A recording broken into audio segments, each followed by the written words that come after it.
baboy.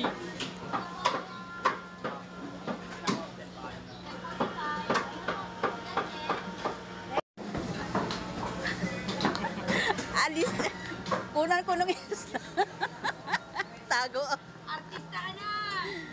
Kunan natin ang gulay. Oh, kaway ka. Oh. Hello guys! Galing ako ng palengke, namili ako ng uulamin namin, tapos sabay gala-gala. Ito, kararating ko lang galing palengke. Napagod ako, grabe ang init no? Grabe talagang init. So namili ako ng baboy doon sa palengke kay Bill Mamalit, yung suki ko sa baboy. Ang palengke namin dito sa Olongapo, kompleto. Kaya at saka walking distance lang din ang palengke. Ito, namin, bahay, pagdating mo doon sa kanto, dyan lang, walking distance lang. Tapos, kunting ikot, palengke na, bilihan ng isda, bilihan ng gulay, bilihan ng karne, tapos yung mga grocery. So, napakalapit talaga, no? Hindi ka magkakaroon ng kalyo, kalalakad. Oo, mayroon pa nga akong suki doon sa gulay eh. Ka-Inglisan ko siya, yung sibuyas niya, 20,000. Ang carrots niya, 20,000. Mga 1,000 yung tinda niya. Oo, grabe talaga, no? Siguro ang yaman-yaman niya na kasi puro 1,000 yung tinda niya. Ang kamatis niya, 10,000, 20,000, 30,000. Grabe talaga. Mapapa-English ka talaga, no? Maghahagilap ka ng English. Kaya pag ako namamalingki, pag pupunta ako sa mga suki ko, masaya ako. Kasi may katsikahan ka eh, no? Ganon lang yon. Kaya umikot-ikot ka sa palengke dyan. Marami akong suki dyan eh. Sa Apple. Basta lahat dyan. Marami akong suki. Kaya pagka namalingki ako, sinasabayan ko ng chika-chika. So yun guys, kailangan natin agahan mamalingki kasi ayun pa lang guys, na bang oras ngayon? Nasa 10 o'clock na, alas 10 no? So napakainit talaga. Namili ako ng itlog kasi try ko magluto ng itlog sa bubong namin. Ang palengke, sorry, mali. Sa bubong namin dyan, sa may bintana. Oo. Kaya pagdating ng alas 2 ng hapon, alas 3, grabe ang init talaga. Oo. Kaya nga ako nasisira yung kutis ko sa init. Hindi ako tumatagal sa init, guys. Oo. So yun guys. Papakita ko sa inyo yung nabili ko sa palengke at gumala pa ako, no? So ito yung nabili ko. Ayan, kalahating kilo. Press na press, no? Kasi pag sa umaga ka namimili ng baboy, press na press yan. Wala kang makikita yung parang madulas na. Yung hapon na ba? So, yun, sibuyas na puti. Ayan, sibuyas na puti. Tapos, ayan, bawang. Hindi, yung bawang, galing yan dun sa lalagyan ko. Ayan, kalamansi. Ito, marami akong bawang. Ayan, yung aking lalagyan. Marami akong bawang dito. Ayan, ayan. So, yun guys, magluluto na ako guys, tanghali na, no? Ayan. Grabe init sa labas. Okay guys. Nahiwa ko na tong baboy na gagawin kong pork stick, no. Alam kong iba-iba yung iba-ibang style sa pagluto ng pork stick, pero yung ingredients, yun din at yun. So ako ganito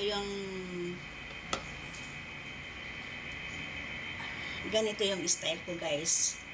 Bababad ko siya muna sa toyo. Yan, lalagyan muna natin ng toyo. Yun, Yan, bababad muna natin. Ayan. Tapos,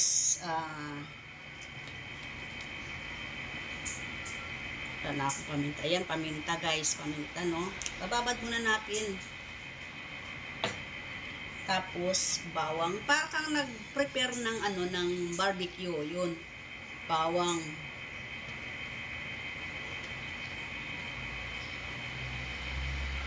Tapos, kalamansi. Ang ganda ng kalamansi, guys. Fresh na fresh. Ayan. Parang bagong pitas. So, ito, naka-prepare na yung aking sibuyas. Daming sibuyas. Puting sibuyas. Mura. Mura sibuyas ngayon na puti. So, nimix natin. Dalawang kamay. Patagalin muna natin ng mga 10 minutes. Kasi para manunuot yung kalamansi, yung tuyo, yung paminta, sama-sama yung talaga. Ayan. Ganyan ako style na mag-prepare ng lulutuin kong pork stick. Ayan. Para sa painitin mo na lang yung kawali. Pag kuminit na yung kawali, lagyan mo ng mantika. Hindi sandamakmak na mantika. Yung para ka lang naggisa. At saka ito, ang binili kong pork ay walang taba. No? Magigisa ka na ng mantika, tapos baboy mo mantika. Ang pork stick mo, puro mantika. So, ito yung pinili ko. Wala kang makitang taba dito. Yun ang ginawa ko. Pag namili akong baboy, wala talagang taba. Ayan. Oh. So, leave it 10 minutes. Ayan. Babalikan natin yan after 10 minutes.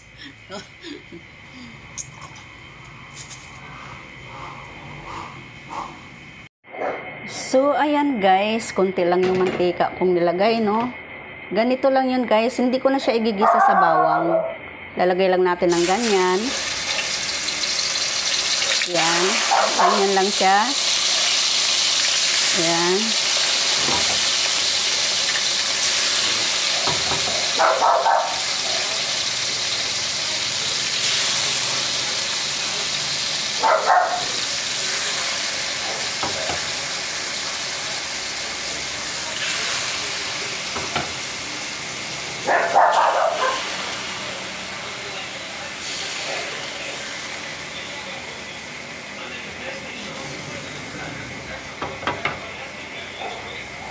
Ayan guys, ganyan lang siya guys. Hindi ko na kailangan igisa sa igisa sa bawang.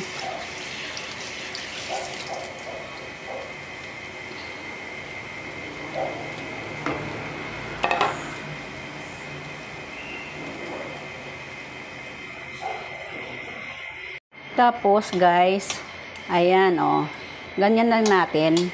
Baliktarin natin.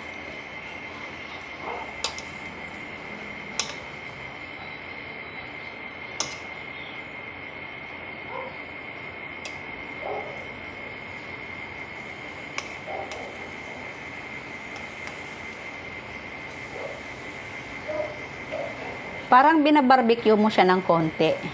Pinapaluto mo muna siya, no? Ayan, guys.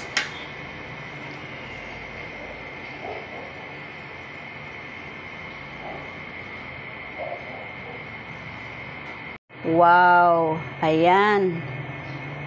Medyo okay na yung karne. Medyo malambot na. Lagyan natin ng asin. Konti lang asin kasi may toyo siya, no? Kaya kanina hindi ko siya nilagyan ng asin kasi alam ko may tuyo. Baka pagka nilagyan ko siya ng asin, may tuyo na, umalat. Kaya bago tayo maglagay ng asin, titikman muna natin.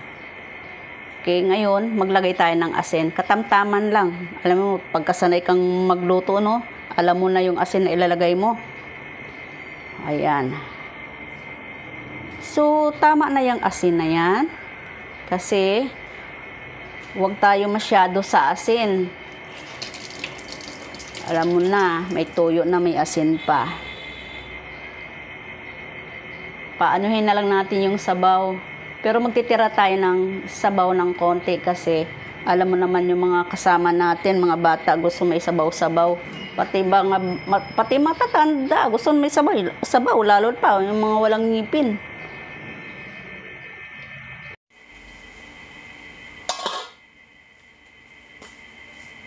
Maglalagay tayo ng cornstarch.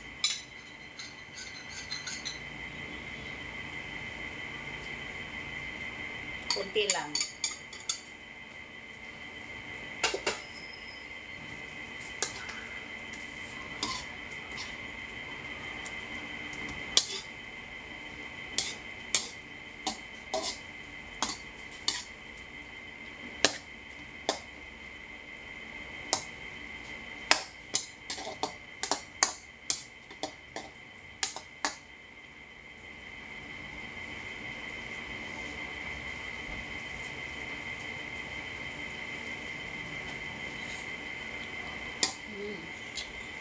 Sarap.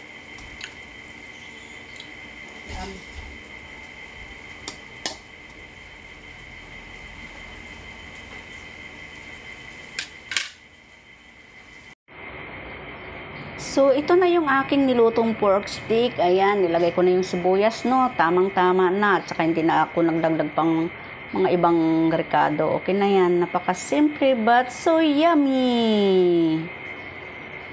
Ayan. Oops! Beautiful.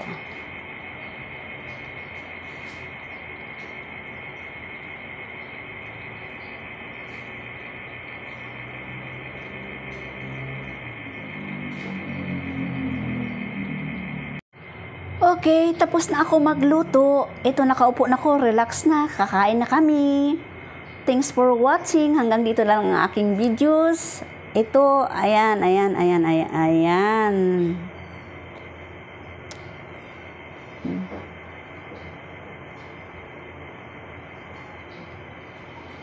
So, magandang tanghali sa lahat. Thanks for watching. Have a nice day. Okay, bye-bye. Don't forget to like, comment, share, and subscribe.